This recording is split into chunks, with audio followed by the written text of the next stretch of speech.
سلام، چطورین؟ چه خبرها؟ امیدوارم که حالتون خیلی خوب باشه.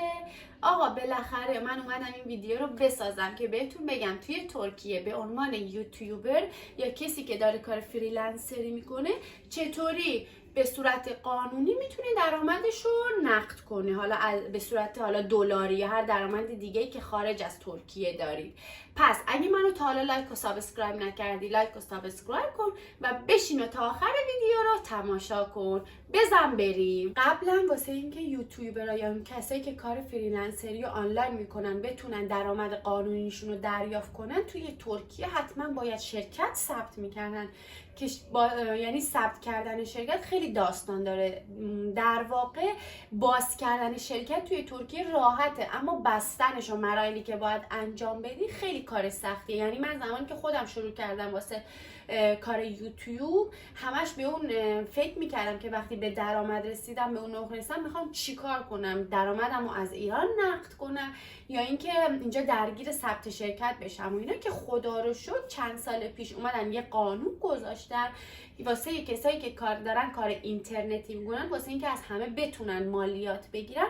گفتن شما دیگه لازم نیست که شرکت ثبت کنید، یه مراحلی رو باید طی کنید، اینجوری شما مالیاتتون رو پرداخت میکنید و لازم نیست دردسرای ثبت شرکت رو داشته باشین. الان در حال حاضر واسه اینکه شما به عنوان یوتیوبر یا کسی که کار فریلنسری میکنه بخواد درآمد دلاریشو یعنی نقد کنه، باید این مراحلی رو که الان من توضیح میدم طی کنه. بعد از اینکه کارهای یوتیوبتون رو انجام دادید، یعنی برگه مالیاتی رو پر کردید، پروفایلتون رو ساختید، ادسنس رو وصل کردید به همین اکانت یوتیوبتون، اون کد اومد و آدرستون تایید شد، الان دیگه شما باید وارد مرحله باز کردن حساب و وصل کردن حسابتون به گوگل ادسنس بشید. حالا این مرحله به چه شکله؟ شما اول از همه مرحله اول باید برید اداره مالیات محلتون. ببینید شما باید مالیات پولی که قراره یوتیوب به شما واریز کنه علاوه بر مالیاتی که دارید به آمریکا پرداخت میکنید، فرمش رو پر میکنید، توی ترکیه هم باید به ترکیه مالیات پرداخت کنید که این مالیات مبلغش 15%. چطوریه؟ شما باید برید توی اداره مالیات، اونجا بگید که به عنوان یوتیوبر میخوام که مالیات پرداخت کنم. ببینید اول بهتون توضیح بدم، خیلی‌ها اینو نمیدونن، یعنی ممکنه شما برید اداره مالیات محلتون و اصلا ندونه چه جوریه، شما اصرار کنید بگید که آره همچین چیزی هست، بعد اونا میرن پیگیری میکنن. مگه توی هر محله چند تا یوتیوبر هست یا چند نفر هست که کار فریلنسری کنه که بره مثلا این کارو انجام بده که حالا اون طرف بدونه مراحلش چطوری؟ احتمالی که ندونم زیاده، اما خوشبختانه تو سمت ما میدونستن مراحلش چیه. من رفتم اداره مالیات، گفتم که میخوام به عنوان یوتیوبر مالیات پرداخت کنم. گفت باشه. دو راه داره در واقع. شما یا باید برید توی ایدولت 2 تا فرم پرش کنید، یا اینکه اگه براتون سخته فرم تبلیغات اسمشه، من اسمشو تو کپشن مینویسم اسم کاملشو، یا اینکه این کار براتون سخته میرید همونجا میگید که این 2 تا فرمو بهتون بدن. 2 تا فرمو پر میکنید بهشون میدید، بعد از اینکه دادید یه چند روز ممکنه زمان ببره، 2 تا برگه به شما میدم که این فرمو باید پر کنید. حواستون باشه کسی باید این فرمو پر کنه که قراره پول به حسابش بیاد و قراره حساب به اسم اون باز بشه. فرمو پر میکنید بهشون میدید، اونا مثلا در از چند روز به شما میگن که ایمیل بهتون میزنیم. ببینید اگه اینو بهتون گفتن قبول نکنید، چون ایمیل رو به شما میزنن، ممکنه ایمیل رو درست نذارن، ممکنه یادشون بره. میخوام بگم که با خودتون پیگیری کنید این قضیه رو. بعد به شما یه برگه میدن، با این برگه میرید توی بانک حساب باز میکنید. حالا اسم اون حسابی که باید باز کنید چیه؟ اونم تو کپشن براتون میذارم. هر حسابی رو نباید باز کنید و متاسفانه بانک ها اصلا اینو نمیدونن. خودتون باید برید بگید که من حساب به این اسم میخوام، اون حساب رو براتون باز میکنن. بعدا اون حسابی رو که به اون اسمی که یعنی قرار مالیات بهش خورده بشه میبرید، اون شماره حساب رو میبرید دوباره مجدد اداره مالیات، حسابتون رو به اداره مالیات معرفی میکنید و از اون ثانیه به بعد هر پولی که وارد اون حساب بشه مالیات 15% رو ازش کم میکنن. خب اینو با حواستون باشه، اون حسابی که دارید باز میکنید شمارش رو به هیچ جای دیگه ندید، چون هر پولی که بیاد 15% مالیات رو ازش کم میکنن. خب این راه قانونیشه. حالا نکته دردسرساز این قضیه اینجاست که شما بابت حسابی که دارید باز میکنید به عنوانی که داره ازش مالیات کم میشه یه جورایی دارید شما خودتون رو خویش فرما معرفی میکنید، یعنی کسی که کسب و کار داره و داره درآمد کسب میکنه. علاوه بر مالیاتی که دارید پرداخت میکنید شما باید خودتون رو بیمه کنید.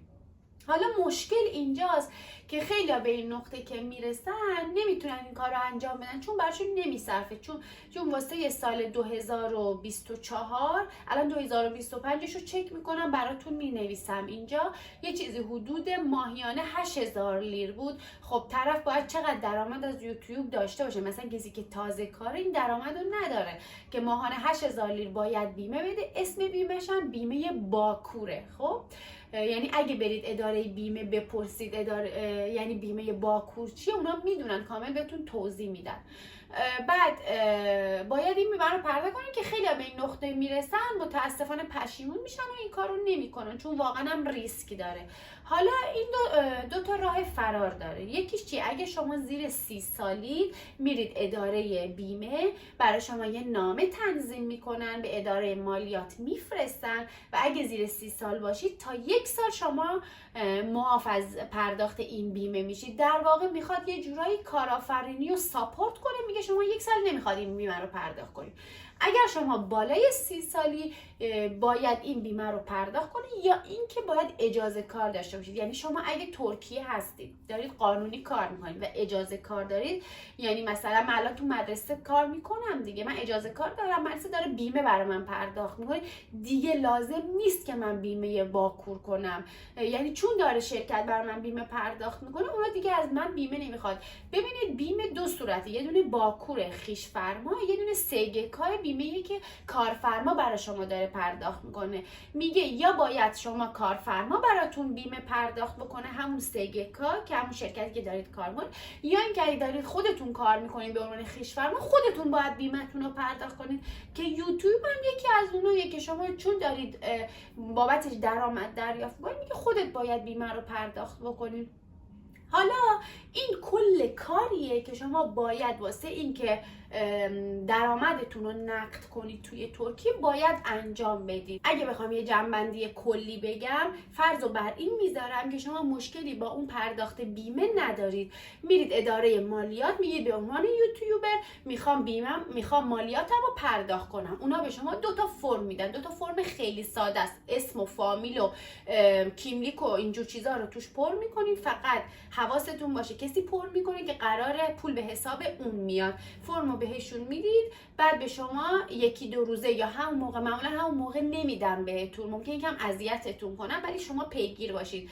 1-2 روزه به شما یه کاغذ میدن، با اون کاغذ میرید بانکی که میخواین حساب باز کنید، توی بانک میگید من به عنوان یوتیوبر میخوام حسابی باز کنم که مالیات از حسابم کم بشه، اسمشو براتون میذارم، نمیخوام اشتباه بگم بهتون.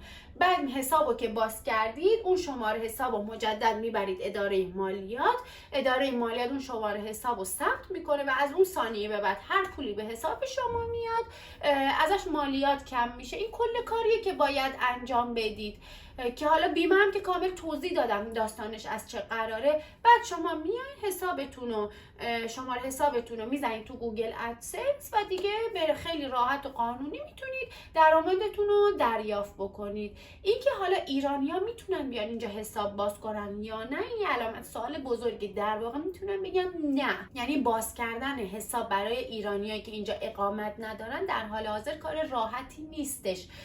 بودن کسایی که پولای زیاد افراد اومدن خواستن حساب باز کنن، نذارن حساب براشون باز نکردم. ولی خب بازم شرایط هر شعبه متفاوته، نمیتونم بگم نه اصلا باز نمیکنن یا آره حتما باز میکنن. راستش من واسه اینکه به اینا برسم خیلی تحقیق کردم، اصلا راحت نبود. از ترکا پرسیدم، هی رفتم اداره بیمه، اداره مالیات، از ایرانیان پرسیدم، کلی ویدیو دیدم، ویدیوی خارجی دیدم، ویدیوی ترک دیدم که ببینم این مسیرش چجوریه که من موفق شدم انجام بدم. میخواستم حتما با شما هم به اشتراکش بذارم. حالا شما هم اگه توی این مسیر تو ترکیه تجربه‌ای دارید یا چیز جدیدی اومده، اطلاعی دارید، چیزی میدونید که به درد من و بقیه میخوره، حتما کامنت بذارید. اگه سوالی دارید یا چیزی میخواین بدونید که من جا انداختم، حتما از من بپرسید. من همه کامنت ها رو میخونم، بهتون جواب میدم. ویدیو رو بیش از این طولانی نمیکنم. مرسی که تا آخر ویدیو اومدید. شاد باشید و خدا نگهدار.